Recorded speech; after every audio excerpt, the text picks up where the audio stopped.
Assalamualaikum warahmatullahi wabarakatuh. Selamat datang kembali di channel cerita horor Pen History. Kisah ini sudah terjadi lama sekali. Kisah pada suatu kampung yang terkenal dengan sebutan kampung mati. Kampung yang tak berpenghuni akibat dari sebuah petaka korban perang santet, hingga terjadi pembantaian berdarah. Hampir sebagian warga kampung yang meninggal akibat bentrok dua kampung yang bersengketa. Sengketa yang berkepanjangan dan berakibat tumpah darah sia-sia di kampung tersebut. Kejadian mistis itu dialami oleh 3 orang pemuda yang tengah lagi berkelana. Mereka adalah Andi, Agus, dan Zidan. Darah jiwa muda mereka membawa mereka untuk berkelana, untuk mengisi masa liburan sekolah mereka bertiga. Mereka bertiga berboncengan naik motor, menyusuri jalan dari kampung ke kampung untuk mencari pengalaman baru dan untuk berrefreshing. Sudah beberapa daerah mereka lewati. Suatu malam, mereka sampai pada suatu kampung yang agak sepi. Mereka pun disambut tugu masuk desa. Suasana sangat sepi kala itu. Jam menunjukkan pukul 8 malam. Rupanya waktu telah larut malam. Dari kejauhan terdengar suara-suara binatang malam dan lolongan anjing hutan yang bersaut-sautan.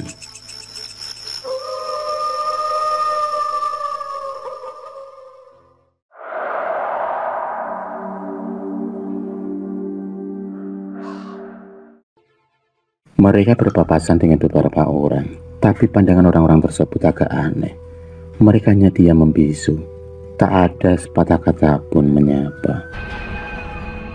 Dan berjalan pun seperti orang mati saja. Mereka merasakan hal yang aneh saat itu, tidak seperti desa-desa yang mereka lewati hari-hari kemarin. Dari kejauhan mereka melihat ada sebuah warung di pinggir jalan yang terlihat masih buka. Mereka kemudian bergegas mendekati warung tersebut. Sesampainya di sana, mereka melihat warung nasi yang buka malam itu. Perut keroncongan yang sedari tadi kini menggelayuti pikiran mereka. Agus yang sedari tadi sudah lapar dan haus sangat senang. Obatnya sudah ada. Tanpa pikir panjang, mereka kemudian masuk ke dalam warung tersebut dan segera memesan makanan. Tak lama kemudian terhidanglah makanan dan minum di hadapan mereka. Tanpa basa-basi dan itu, makanan yang sudah ada di hadapan mereka pun menjadi santapan yang paling lezat malam itu. Mereka berdua asik makan, tanpa menghiraukan sekelilingnya.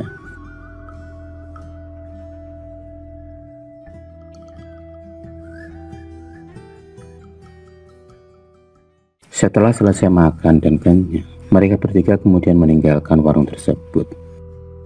Mereka kemudian melanjutkan perjalanan mereka. Dan mereka berharap bertemu dengan rumah yang boleh disinggahi malam itu, karena mereka pikir malam itu sudah sangat larut. Tanpa diduga-duga, tiba-tiba motor Agus mendadak mati saat ia sampai di dekat sebuah rumah yang lampunya terlihat masih redup. Mereka bertiga kemudian memutuskan untuk menghampiri rumah tersebut, berharap bisa menumpang malam itu. Mereka kemudian mengetuk pintu rumah itu. Dan tak lama kemudian, terbukalah pintu rumah itu. Terlihat di hadapan mereka seorang kakek tua. Kakek tua tersebut kemudian mempersilahkan ketiganya untuk masuk ke dalam rumahnya. Sesampainya di dalam rumah, mereka kemudian mengutarakan maksud dan tujuan mereka bertiga. Mereka bertiga memohon agar bisa bermalam sementara di rumah kakek tersebut. 1 malam saja. Kakek tua tersebut memperbolehkan mereka untuk menginap di rumahnya, dan mereka bertiga sangat bersyukur dengan kebaikan kakek tersebut. Malam pun semakin larut dan udara dingin semakin terasa. Suasana yang semakin membuat mereka bertiga mengantuk hingga tertidur. Karena rasa ngantuk yang luar biasa, mereka tak sadar kalau mereka sudah tertidur di kursi-kursi yang mereka duduki. Suara-suara binatang malam dan lolongan anjing bersaut-sautan. Tidur yang lelap membuat mereka berada di alam bawah sadar. Mereka pun bermimpi. Mimpi yang sangat aneh dan sangat menakutkan.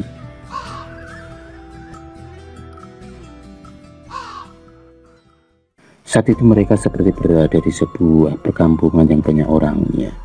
Namun suasana terlihat begitu mencekam di saat orang-orang tersebut melihat mereka dan kemudian mengejar mereka. Orang-orang tersebut seolah seperti mayat hidup yang berjalan menuju ke arah mereka dengan membawa senjata-senjata tajam di tangan. Terlihat tubuh mereka yang penuh darah.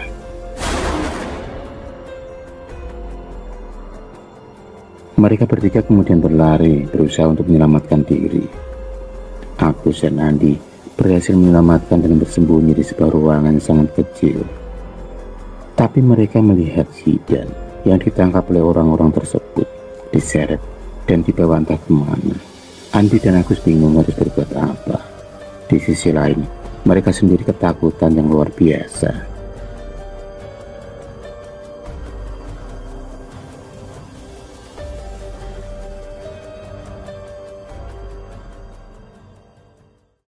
Tiba-tiba Agus dan Andi terbangun dari tidurnya. Mereka berdua tampak terengah-engah, nafasnya tak beraturan. Dan baru mereka sadari kalau mereka tadi barusan bermimpi seram. Andi dan Agus kemudian membangunkan Zidan yang masih tampak tertidur pulas. Zidan pun terbangun dan kelihatan kaget saat dibangunkan oleh Andi dan Agus. Ternyata mereka baru menyadari kalau mereka tertidur di kursi di mana mereka duduk tadi. Rupanya rasa lelah dan kantuk yang mendera mereka membuat mereka terlelap tidur pulas hingga bermimpi jelek. Zidan sendiri mengatakan kalau dia tidak bermimpi apa-apa seperti yang dialami oleh Agus dan Andi. Belum lagi hilang rasa bertanya mereka dengan apa yang mereka alami. Mereka tiba-tiba dikagetkan saat mereka melihat isi piring tempat hidangan yang mereka makan tiba-tiba berubah. Piring tersebut kini berubah penuh dengan belatung dan mengeluarkan bau yang busuk dan tak sedap. Sontak saja mereka kemudian ingin muntah dan terasa mual di perut mereka. Mereka membayangkan apa yang mereka makan tadi. Makan hidangan yang disajikan oleh si kakek pemilik rumah.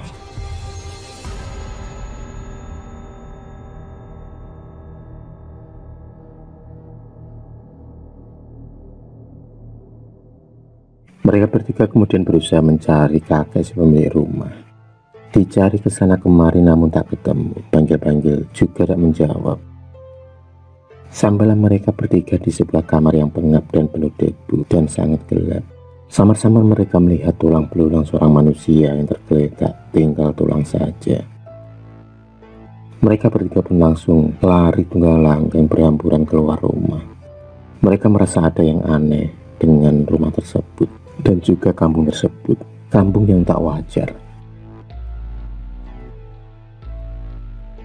Sesampainya di luar rumah, suasana pun hanya terlihat sepi dan sunyi. Yang mereka dapati tak ada seorang pun yang tampak. Belum lagi hilang rasa takut mereka. Tiba-tiba ada benda yang jatuh di hadapan mereka. Benda yang membuat jantung mereka ingin copot.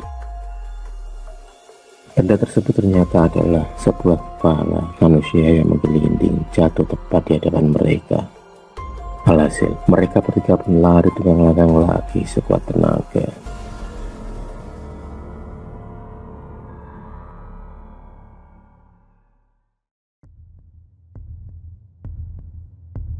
Maka sampailah mereka di sebuah pos ronda.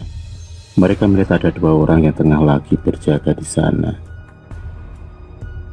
Dengan nafas yang terengah-engah, mereka pun menghampiri dua orang tersebut yang terlihat dari belakang. Mereka bertiga merasa lega mendapati ada orang. Andi kemudian bertanya dan mengucapkan salam. Beberapa kali dia mengucapkan salam, namun tak ada jawaban juga dari dua orang tersebut. Beberapa saat kemudian, tiba-tiba dua orang tersebut pun membalikkan badannya. Dan apa yang terjadi? Rupanya dua orang tersebut wajahnya berlumuran darah. menatap tajam kepada Andi, Agus, dan Zidan. Sontak saja mereka bertiga terperanjat dan kaget dan ketakutan. Langsung saja mereka pun lari tunggang langgang lagi. Andi, Agus, dan Zidan kemudian terus berlari untuk meninggalkan dua orang tersebut. Ketakutan yang luar biasa yang dialami oleh mereka bertiga malam itu. Kerikil dan bebatuan tak dihiraukan mereka.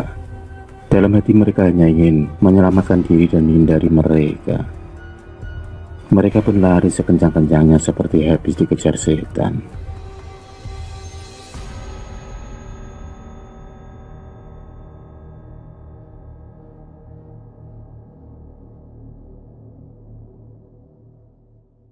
Maka sampailah mereka di depan sebuah rumah yang agak besar. Mereka berharap akan mendapatkan pertolongan dari si pemilik rumah. Dengan memberanikan diri, mereka pun kemudian mengetuk pintu rumah tersebut.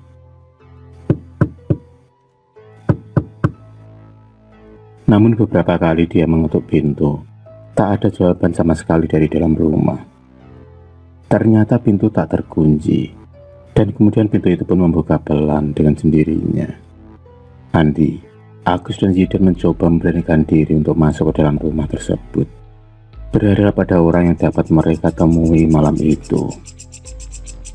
Suasana semakin malam, dan lagi-lagi terdengar suara anjing bersaut-sautan dari kejauhan.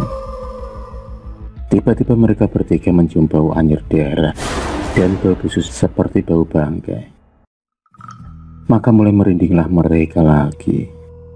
Jangan-jangan di rumah ini juga ada hantu. Zidan sedari tadi sampai ngompol di celana, membayangkan hantu lagi yang akan datang.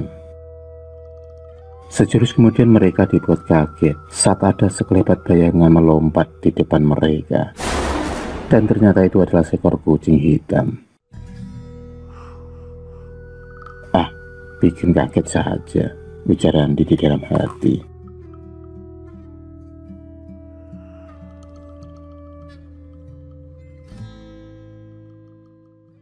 Rasa deg-degan masih mereka rasakan berkecamuk dalam hati mereka. Rasa merinding pun terbukti juga terasa pada mereka lagi.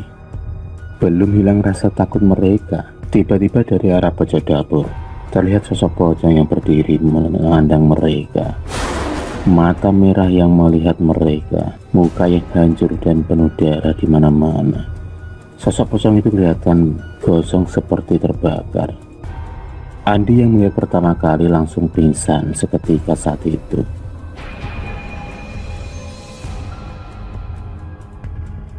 Sosok pocong itu benar-benar menakutkan sekali. Aku sendiri kini malah ngompol di celana. Tubuhnya pun gemetaran dan tak bisa bergerak sama sekali.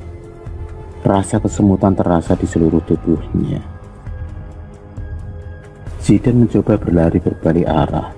Namun, baru saja ia ingin berbalik, tiba-tiba di hadapannya sudah berdiri sosok tubuh manusia tanpa kepala. Kepalanya tak ada, dan lehernya terlihat mengeluarkan darah merah yang terus mengalir membasahi pakaiannya. Zidan tak kuasa dengan apa yang dihadapinya dengan sosok tersebut, dan ia pun kemudian jatuh pingsan. Zidan tubuhnya langsung lemas dan juga langsung jatuh ke lantai.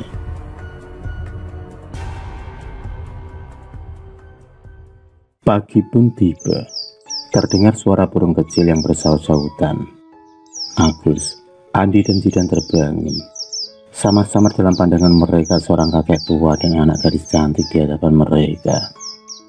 Sebentar kemudian mereka melihat jelas sosok kakek tua dan seorang gadis cantik di hadapan mereka.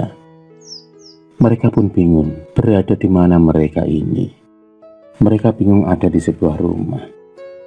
Agus tiba-tiba bertanya kepada kakek tua itu, "Kek, kami ada di mana? Siapa kakek dan apa yang terjadi dengan kami bertiga?" Tanya Agus penasaran. "Kamu ada di rumah kakek, nak. Semalam kamu pingsan di pinggir desa. Kamu bertiga tergeletak di bawah pohon besar di dekat tugu desa," jawab kakek tersebut. Agus pun kemudian menceritakan semua apa yang dia alami Agus menceritakan bagaimana mereka bertiga masuk dan pada sebuah kampung yang ada para penduduknya, dan mereka mendapatkan teror gangguan dihantui di kampung tersebut. Banyak hantu-hantu yang mengejar mereka hingga mereka pun ketakutan luar biasa.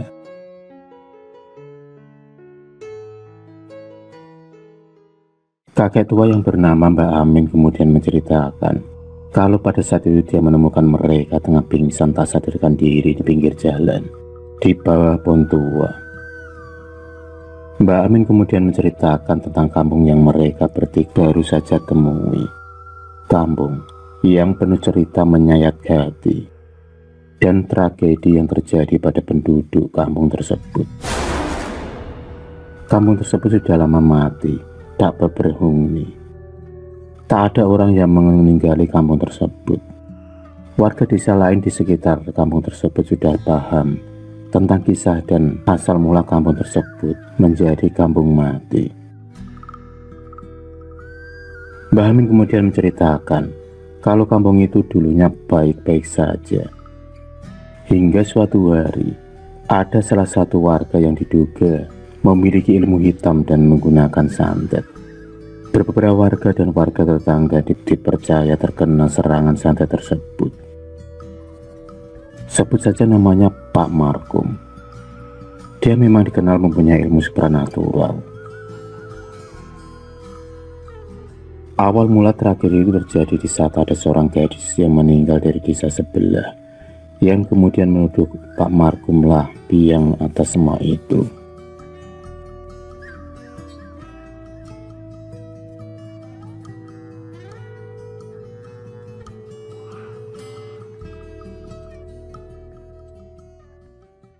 Sebagian warga kampung banyak yang tak suka dengan Pak Markum, tapi sebagian juga ada yang berpihak pada Pak Markum. Malam itulah kisah tragis itu terjadi. Di saat warga kampung sebelah berduyun-duyun datang untuk menyeret Pak Karmo dan dibantu beberapa warga kampung itu sendiri, hingga terjadilah masa malam itu. Warga pun meluapkan marahnya kepada Pak Karmo. Perang pun tak dapat terelakkan dan tak dapat terhindarkan akibat kesalahpahaman tersebut, akibat tersulut emosi yang terlalu memuncak dan saling merasa benar. Akibatnya banyak korban yang berjatuhan meninggal dengan luka yang parah dengan senjata tajam. Dan tepat malam itu kampung itu menjadi saksi ajang pertumpahan darah. Ratusan orang meninggal dalam kondisi yang mengenaskan. Terlihat tubuh mereka berserakan penuh luka di mana-mana.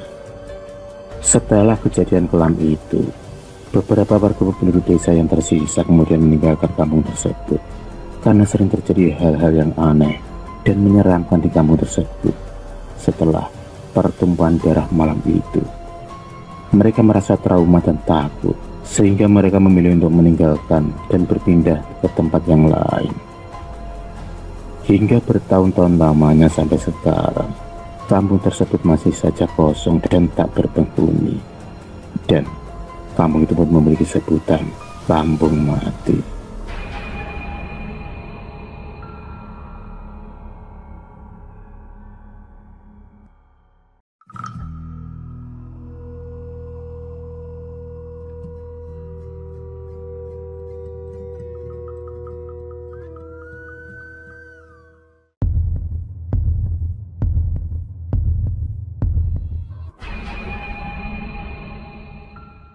Terima kasih sudah menonton video cerita bergambar ini. Klik subscribe untuk terus berlangganan video-video cerita bergambar selanjutnya. Semangat berkarya.